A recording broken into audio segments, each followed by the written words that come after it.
So the wealth class has always been having a outsized representation in the government. Jay Coleman says all these trading apps bill themselves as letting the little guy compete with the whales until they actually do. Yeah, so we have this app called Robinhood. Okay, Robinhood that shut down trading for its clients of GameStop. They only allowed them to sell. They didn't allow them to buy it. So you literally branded your app. You're robbing from the rich to give to the poor yourself or whatever. You're the little guy competing with the big guys. Ridiculous. And now we see what's happened. Let's see. You've forgotten to do the sound right as well, Jason. Solidarity, man. It happens. So let's see if this clip is working this time. Let me know immediately if it's not, please. But give a listen to this. This is just a little bit of background on what this whole thing is. So look, the number today, lately, not too long ago for GameStop stock was 231. When I interviewed my friend earlier today, it was 300. Good to have you with us. So this is a story that I think a lot of people are following very skip ahead because you never. All right, so take a breath with me, because you never see basically a failing video game company see their stock go up 1,600% in 2 weeks, but that's exactly what we have. In the last year, we saw this surge of new traders, individual traders, day traders. Think about it. Lots of people were home. They're on screens. We have our disposable income, and we can't spend it socializing or going on trips. And from there, we saw a whole bunch of people become interested in the markets. Where did they communicate and convene? On these social media platforms. Reddit. One Reddit chat room, Wall Street Bets, found a few months ago that there were some very big positions in the market. Hedge funds, institutional investors who were shorting GameStop, meaning they were betting against it. When that usually happens, those are the big guys. The rest of us, well, we get out of the way because you don't want to get run over.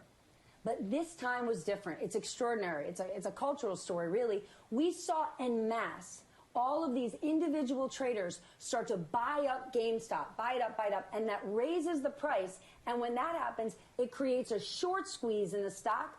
So all of those hedge funds, the big guys, then are forced to cover their positions and buy the stock at a higher price, which raises it even more. What's amazing about this is short selling isn't new, short squeezes aren't new, but we have never seen a group of individuals take action like this that actually affects the markets. So I want to read some of these comments here. This is Revolution. It says Stephanie Rule is pretty horrible. The most decent I've ever seen her was an interview where she tried to gotcha Anand Girardis. That I think I've seen that one before. Jay Coleman, the SEC is coming after Redditors, not the hedge funds.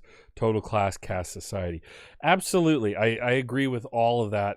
The way that, there's footage of a billionaire guy crying, that they were losing money. Let me see if I can find that really quick, because it is pretty ridiculous. Here it is. I just found it. So, again, really quick, to just recap what she was saying, hedge funds were short selling GameStop because, yes, it's a failing company, and they saw a way to pump and dump and make a bunch of money. And because this group of Redditors, messed with them, basically, or saw what they were doing, didn't like it, they've now messed with them and pumped a bunch of money into this business, into this corporation, which admittedly ain't doing too well as a business, as a company.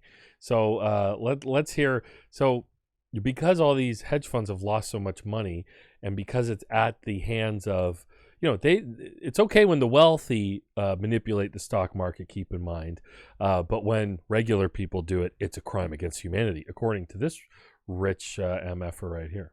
I think it's kind of obvious. People can not only see the emotion on your face, but hear it in your voice when you talk about this, Lee. Why? Lee Cooperman. I care. God. I care about the rich people. That's it. These poor rich people, they're getting all their money's taken away. What can you believe it? Like the gall that it takes. You know, this is the thing. I have an interview with a guy I know, with a friend of mine. Real quick comment from This Is Revolution. I don't think that many hedge funds lost money. It was like a couple, and the shorting community is a minority in the trading community. Absolutely. This is something my buddy here in the interview told me. I can't remember if he says it in the interview or not. But he talked about how, like he knows people who, follow this stuff, and he was saying that the same thing, like that, it's looking like some of these hedge funds aren't losing that much, that they didn't do that bad. So really quick intro for my friend here. He owns, I really wanted to reach out to him because he owns a video game store in my city, Santa Maria, in the mall, that got shut down from the lockdowns in March. When it got shut down, he's actually a conservative, and we like to have conversations back and forth about politics, because he knows I'm not at all conservative, and he is. He's also a military veteran, and he had money saved up, quite a good amount, from his business and other things. And so he moved into day trading as the lockdowns happened, because he had friends who were into investing. He talks about it a bit here. I don't want to cover too much ground he covered, but he owns a local video game store, and he's a day trader. He became a day trader once it, kind of got shut down from lockdown. And so I saw this story, which I thought was so weird, that it was a bunch of blue collar, if you will, people who do this trade in the stock market, and they saved this video game store, which, as far as I saw, was this competition. So he has a really interesting perspective on this. This is pre-recorded, of course. I'll be with you in the chat, but give this a watch, and feel free to chime in on the chat as you hear us talking about this, because his perspective is interesting, and he got in on it. He made some money off of, and he did pretty well for himself. He made money off of this, investing in a business that kind of, for his other business, is his competition. So pretty interesting. Let's give it a listen. So today, for the interview portion of Political Pain, I am talking with a longtime friend of mine, Rudy Ruiz, owner of World 1-1 video games in the mall, or games, World 1-1 games in the mall. And he's been caught up in this Wall Street GameStop situation. And I reached out to him because I know he's been investing quite a bit since the lockdown started in March, but also because he's a local video game store owner. So I wanted to know how he felt about the situation with GameStop. But Rudy, really quick, tell me a bit about your business, World 1-1 games, when you started it, and then what happened, how you kind of pivoted some of your, the way you make money as the lockdowns began last March. All right. World 1-1. I started after I got out of the Air Force 6-7 years ago. It was really small. It was selling online. I had a huge collection of video games because I traveled all around the world. Got a lot of stuff from Japan and stuff, and I just had a huge collection. And my wife said, you got to get rid of it." So I told her that some of this stuff had some value and that people would want it. She didn't believe me at first. So I ended up selling on eBay, Amazon, and that type of stuff. Started making a little bit of money. And then we thought, hey, why don't we try a brick and mortar store? Mm-hmm. So we started off pretty small in a discount mall, really low overhead. And then we slowly started moving. And now we're in the town center mall. We're doing pretty well here. As long as no more shutdowns happen, we're doing pretty well. And now we talk back about last March when the shutdown did happen, and we shut down for 6 months during that time frame. Yes. So I've had a lot of buddies, a lot of military friends, a lot of people that are doing well that have always told me, Rudy, you need to invest in the stock market, because they knew I had some disposable income or some money in the bank that was just sitting there. Mm-hmm. And they would always tell me that's like one step above putting your money under your mattress. It's really not doing nothing. And I was always scared of the stock market because of the movies in Hollywood, and how they showed it in the films, Wolf of Wall Street. I was thinking I'm going to put a bunch of money in there and I'm going to lose it and be penniless. Of course. And I was just so scared. So eventually shutdown happened. I knew I had to do something. My son Kiernan, he was doing a little bit of stock market as well, just on a much smaller scale, with whatever funds he can. And he was trying to make small gains here and there, and he was doing it. So eventually I just said, hey, I'm going to do this. Asked my wife. She gave me the okay. We put some money. Actually, we put some money into Robinhood, which is funny. That is funny. Now Robinhood is in the news, but yes, put some money into Robinhood and started learning. I just started learning, was doing stuff really small, and then ended up doing bigger and bigger and bigger as I got more comfortable. And so this is what we would call day trading, right? And what is that exactly, and how do you approach it? I mean, day to day, day trading, right? Or I think you before we started recording, you mentioned swing trading as well. Yeah. So there's a lot of different types of investments you could do. You could put your money in the stock market in a blue chip company, and 5 years later, more than likely, you're going to have significant gains and stuff. But what I do, for the most part, I day trade or swing trade. So day trade is I'm in and out of the stock probably the same day. So maybe I wake up early in the morning, I take a look at the stocks, I do a little bit of research, and I'm like, ooh, that's a little bit lower. It should probably jump up by the end of the day. And sometimes it works out like that. And sometimes it doesn't as well. Yeah. But, you want to be more right than wrong. And usually as you get better, you can be. So day trading, you're in and out of the stock the same day. Swing trading is generally you buy a stock within 1 week and then maybe sell it the next week or the week after. And then you have longs, you're talking about years and years and years that you have your money in, and you're not buying or selling, you're just keeping it in there. And so this helped you through the pandemic, not being able to have your business open. Were you still selling video games on eBay, or you didn't have any walk-in traffic, obviously? I'm not a big fan of selling online. Okay. I mean, we did that at first. I mean, after the brick and mortar opened, I tried to stop. I mean, we did a little bit, but I wasn't really, I'm not a fan. Okay.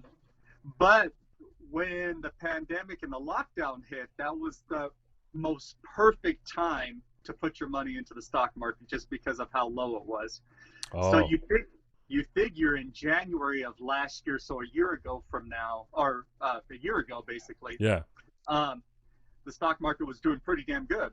And then in March, it pretty much almost lost half of its value, a lot of these companies. So Yeah. if you had any money and you put it in there, it's pretty hard. If you kept it in there to now, you probably made some really good gains, more than likely. So I had my money in right at the right time. I see. And now let's get to the big story that everybody's talking about: Reddit, Wall Street bets, and GameStop, and this this.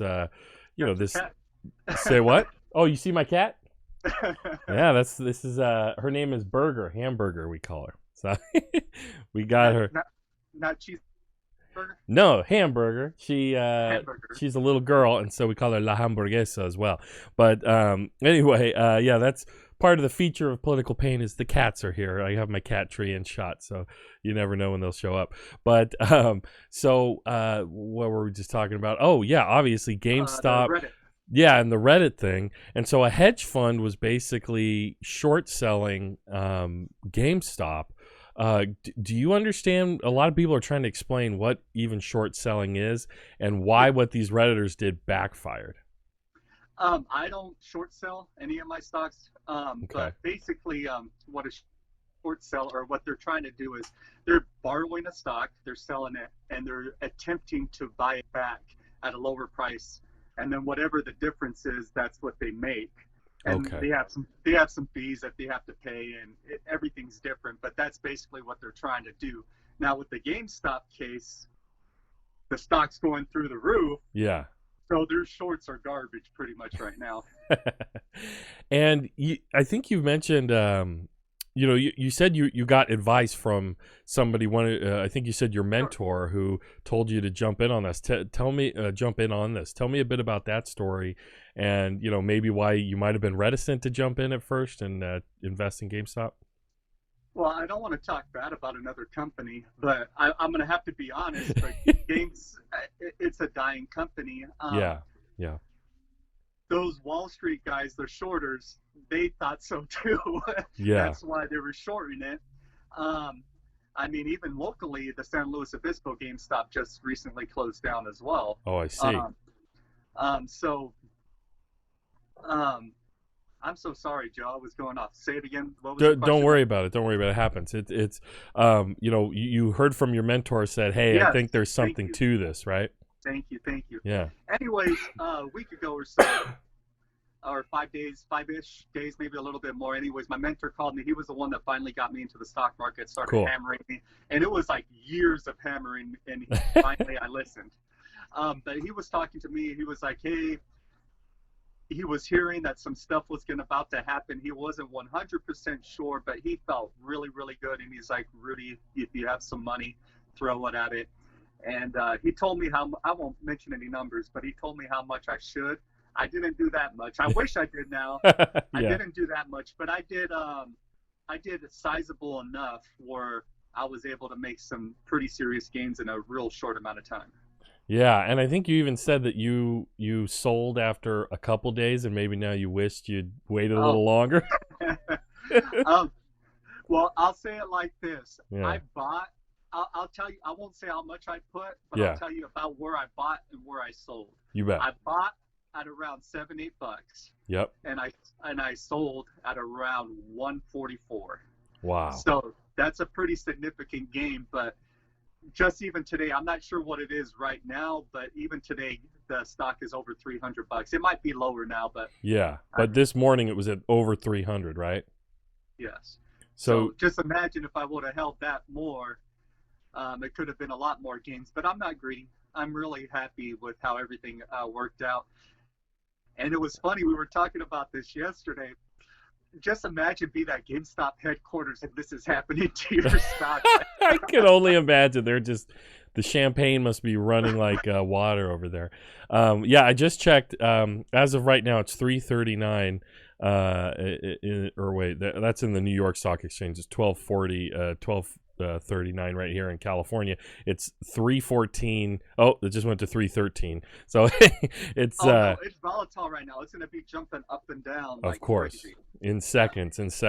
But that's really interesting. So you were able to put in some money on GameStop, and again, like, did you have any conflict, like any internal conflict? You as a local, you know, you're the pop of the mom and pop video game store, and this is this corporate chain that, like you said, is kind of a dying animal or an endangered species, but now you know, you're seeing it rise and get all this, you know, make all these earnings on the stock market. Did you have any conflict investing in it and making some money off of it? It's kind of like, hey man, I got to do what I got to do, or how do you see it? No. I won't say it on here, but if we can make money, I'll make money on anything. Like if we can make money on dirty toys, we'll make money on dirty toys. It doesn't matter what it is. Yeah. But no, I have no conflict. Honestly, I want GameStop to be here as long as possible because physical media, as far as video games, is a dying breed. It's going to go the way as the music. Everything's going to be downloaded and everything like that. That's the inevitable future. I know that as a game shop owner. But the good thing about being a mom and pop, I don't have to make millions and millions of dollars in my store for it to be worth it. You know, as long as we're profitable at the end of the day and I could pay my employees, pay for the rent and have a little bit extra, I'm happy. And I think we could do that for a considerable amount of time. I see. So, so it's, you just recognize the way the market is shifting in that way. And I don't like GameStop. They don't really carry like a lot of the vintage stuff that you have, like NES, Super NES, Nintendo 64. Say what? They should. But they don't. And so the kind of thing that you're doing is, in a way, I mean, I remember when GameStop had all that stuff when I was a kid, you know, and you could go in there and get an old original Game Boy or whatever else. But now it's up to like boutique shops or, you know, just locally owned shops like yourself. You know, do you think it's a matter of time before a lot of these vintage games are just downloadable? Like you can just download Nintendo 64 through whatever the Switch or whatever Nintendo has out in a couple of years? There's a lot of that already. But there's something, especially my generation, we didn't grow up with digital downloads. We want the physical. We want the real thing. Where now maybe the kids that grew up in the iPad era, they're used to just downloading an app, so they're happy with that, you know? Yeah. But there's something about physical media that I think people always, they want something to hold in their hand to say, yes, I got it, this is mine and everything. Where if you just have a file and yeah, you have it, I mean, you could play it, but it doesn't feel the same at the end of the day. Yeah, I agree. And as you know, as a guy who came from print journalism, I have that same nostalgia where like I want to hold a newspaper, I want to hold a physical media. But also as a video game player, I'm not like, you know, some might call me a casual, but Nintendo 64 is always my favorite system. And even though it's most popular. Yeah, and even though it's not the best controller, we can agree.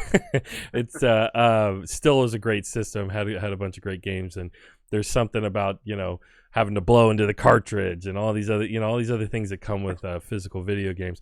I want to thank you for being my guest today, Rudy. Is there anything else you can think to add, or thoughts or musings on this whole situation? Watching, maybe you know, there seems to be a kind of a populism around a bunch of people on the internet, you know, just like regular day traders, you know, kind of taking down a massive hedge fund, and there are a lot of people who have openly messaged like "take that, Wall Street" type of thing. Do you have any thoughts or feelings on that? I mean, yeah, it's kind of funny how everything and it's just so funny that GameStop happened to be the company Yeah, out of all the companies in the world that were dying, that's the one that they happened to pick. it is kind of strange, isn't it? Yeah, so who knows? It is funny. I don't have anything, but yeah, everybody knows that Wall Street and the stock market you can manipulate it a little bit as long as you have enough money to go one way or the other. Mm-hmm. And this was just like the little guy that was trying to stand up and say, hey, we could do it too if we get enough people. We may not have as much money as you, but if we all gang up together, maybe we can match what one of you guys have. And that's basically what it is. That's why you hear stuff like on Twitter, like hashtag hold the line, that type of stuff. Yeah. Even though I'm not into social media that much, I did see those and I thought it was funny. So there's definitely a movement out there. And I just hope at the end of the day, because when you do this type of stuff with the stock market, there's going to be some winners and there's going to be some losers at the end. At the end of the day, let's say 2 weeks from now, when this is all over, there's going to be some losers and there's going to be some small guys that are really, really big losers. So, yeah, it's a gamble. So, they're taking out that hedge fund, but not everybody's going to win. So it just, I don't know. I feel bad for the small guys that are potentially going to lose at the end. Yeah, it's a gamble. I think everybody needs to recognize that. I even saw some people on Twitter who, you know, they put a big amount of money for them, but not much, you know, and they just saw it dissipate across a day or something. Oh yeah. If you invested in the morning, let's say if it was $350 and then it went under $200, let's just say if you had $10,000 in there, that's a big drop that you just see in your phone and just gone. Yeah. So it just depends on how much you want to listen to these guys on Reddit as far as holding. Yeah, you gotta be careful. Be careful. I'm out. I'll be honest. I don't have a horse in the race anymore. So me personally, I don't care which way it goes. If you have money in there, just be careful, guys. Make sure that the money that you have, you're okay to lose, that it's not significant or whatever. Just be careful at the end of the day. I'm out and I won't go back in. Man. Yeah.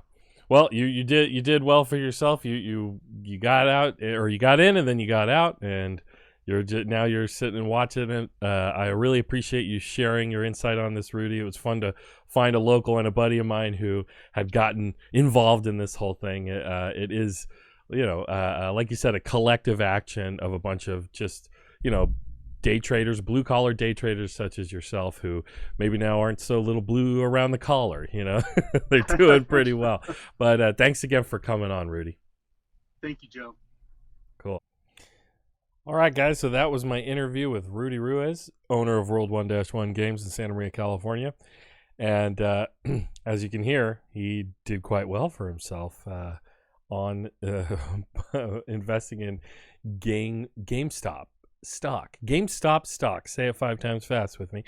Yeah, he's a fun guy to talk about. He and I love to have arguments about politics. He's quite conservative.